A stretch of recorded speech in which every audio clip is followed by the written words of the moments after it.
This one might be interesting. I'm not sure. Well, they're all interesting, but this one is number 44, and it's called The Contract and a Simple Demonstration of Loyalty. Poor Michael. It was evening on my second day in captivity when 2 guards came to my room.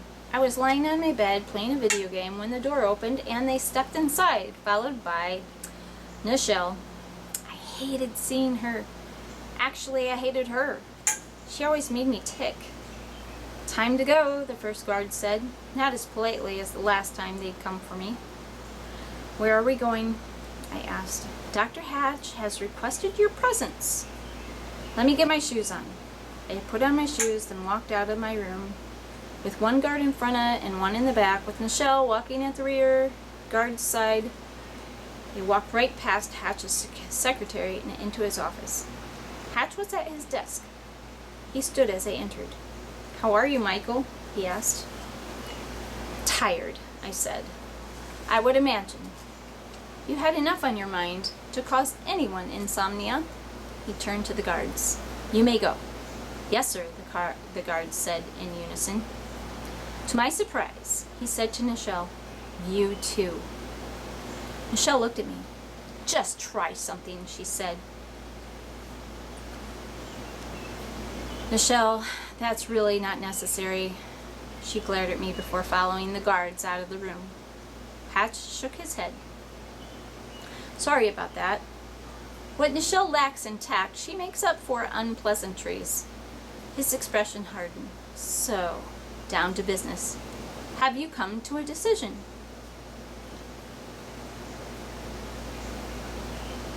My tics were acting up and I tried not to blink, but I couldn't help it. "Yes, sir." And that is, if you free my mother and my friends, I'll join you." He just stared at me until the silence became uncomfortable. "You know I can't release Taylor," he finally said. "She's too dangerous. She knows too much." "But that was our deal." "No, you'll recall that our deal was that I'm giving her to you. A much better scenario, I'd say." I just looked at him. That was what he said. I'm not trying to be difficult, Michael, but Taylor brought this on herself and you. She'll have to live with the consequences, but with you joining us, I think she'll come around, and before too long, she'll join us back in the house, and she'll be yours. I couldn't help but wonder how he planned to ensure that. But of course, your mother will be set free immediately, as will Austin and Jack. We'll fuel up Jack's car and give him some traveling money, and he can drive back home. What proof do I have of that? What proof would you have? Austin can call you as soon as they're on the road, and we'll let you talk to your mother. He leaned forward, extending his hand. Do we have an agreement? I slightly hesitated, then stepped forward and took his hand. Yes, sir. We shook. Then he sat back in his chair. Very well. He pushed a piece of paper toward me. I'd like you to sign this document to convey your resolve. I leaned over the desk and looked at the form. I, Michael Fay, do hereby enroll and subscribe to a full member of the Elgin Academy and promise to do whatever is required of me to promote and advance the Academy's work, mission, and objectives as long as my services are required. And then he had to sign below. I thought it was particular that he wanted me to sign something. That's not like anything signed by a 15-year-old would be legally binding. You may use my pen. Hatch held out to me a beautiful gold-plated pen, inset with rubies. I read the statement again, then signed beneath it. I pushed the document back to him with the pen. Keep the pen, he said. A memento of a very special occasion. He leaned back and examined the document. I, Michael Fay, do hereby enroll and subscribe as a full member of the Elgin Academy and promise to do whatever is required to me to promote and advance the Academy's work, mission, and objectives as long as my services are required. That's quite a commitment you've just made, he said. Set it back down and looked into my eyes. Quite a promise. Unfortunately, promises are broken all the time. Like you, I need some proof. I need to see what's behind your commitment. What proof would you have? I asked, using his words back at him. Simple. We're going to take a little test. Fortunately, unlike Mr. Polson's biology class, this one you don't have to study for. He stood and walked around the desk. This way, please. I followed him out of his office. The guard saluted him and fell back to my side, Nichelle traveling behind all of us. My mind was reeling. What kind of test would this be? We went to the service elevator near the back of the building, and all 5 of us entered. One of the guards pushed the button for D. I frowned. We're going back down to the level where I found Taylor. The elevator stopped and the door opened. Hatch stepped out and I followed him. We walked down the hall to the end of the corridor, past the cell with Ian and the girls.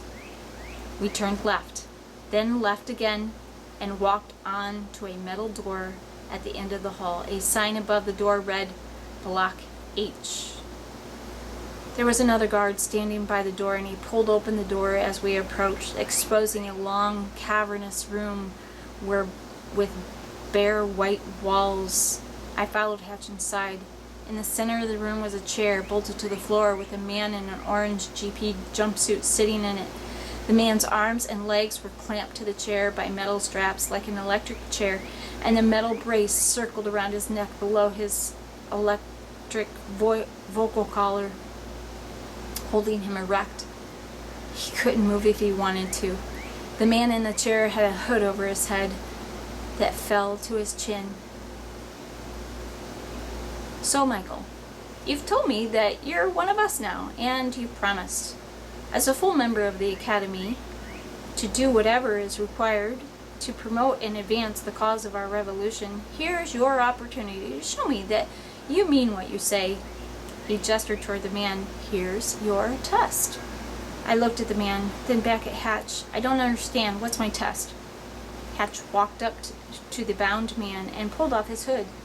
The man in the chair was not a man at all. It was Wade. Simple, Michael. Electrocute him. I looked at Wade. His eyes grew wide with fright. Suddenly he screamed out, "Please, no!" His outburst was followed by a scream of pain as the blue and yellow electricity arced from his collar. Hatch shook his head in disgust. Unless he decides to do it himself. I stared at Hatch, blinking like crazy. How does killing Wade advance the work of the Academy? It is not yours to question, he said. You committed to obey. Now do as you're told. As you promised. I won't do it, I said. Hatch sighed. Michael, let me explain this better. He motioned to a large screen that hung down from the corner of the room like a stalactite. Clark, turn on the monitor, please. Set it to channel 788. The guard pushed several buttons and the monitor lit up. Hatch took the remote from the guard and turned to me. For your amusement, we'll call this the Mommy channel. Oh, no. An image materialized on the screen of a frail, beaten-looking woman huddled in the corner of a cell. It took me a moment to recognize who it was. My heart raced. Mom! She looked up at the screen as if she could hear me. Mom, it's me, Michael, I shouted. She can't hear you, Hatch said, or see you. He stepped closer to Wade, lightly jolting the remote in his hand. You have a choice, Michael. I was very clear about that choice. It's time you learned this important life lesson. You do as you promise, or those you love suffer. See the silver box on the far end of the cell? It is connected to this remote in my hand. He pushed a button on the remote, and a light on the silver box began blinking. I have just armed the capacitor. If I push this button right here, it will release about 1,000 amps. into the cage, enough to kill your mother. He looked into my eyes, weighing the effect of words had on me. Or maybe not. It might just prove remarkably painful. As you know, the human body can be so unpredictable. Whether we discover its lethality is up to you. So right now, you can punish GP 765 or punish your mother.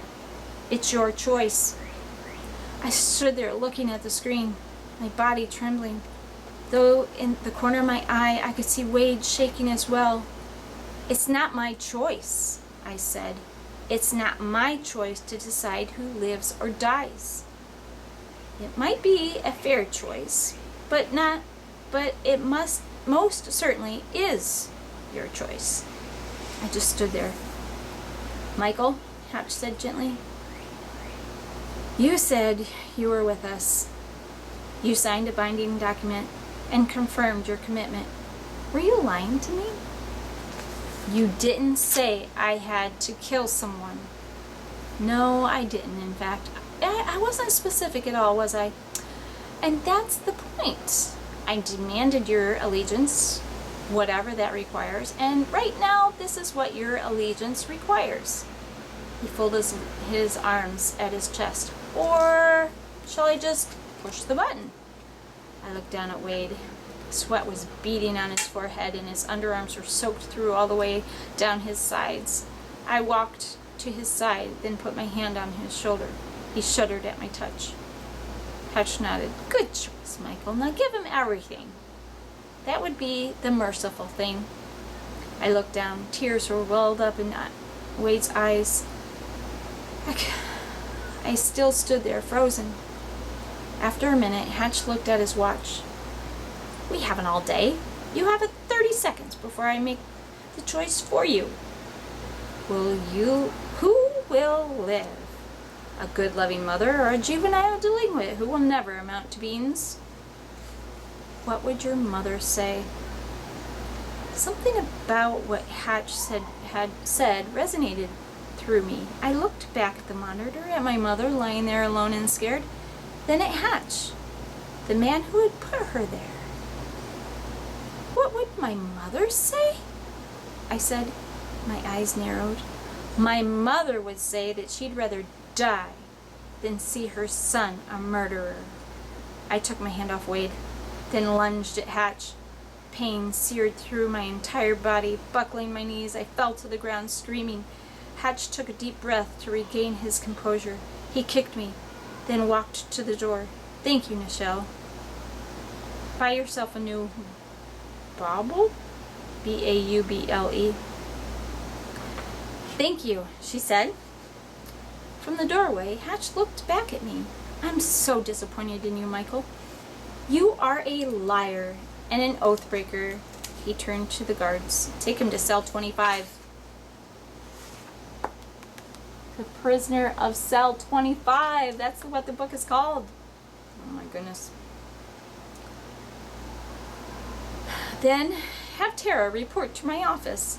He looked back at me. Unlike you, Mr. Vey, I don't break my promises, but I will break you. And here's my promise. You will never disobey me again. By the time I'm done with you, you'll beg for the privilege of electrocuting your own mother. He turned to the guard. Take him. My heart filled with fear. When Hatch was gone, I asked, what's cell 25? Nichelle smiled. Terror.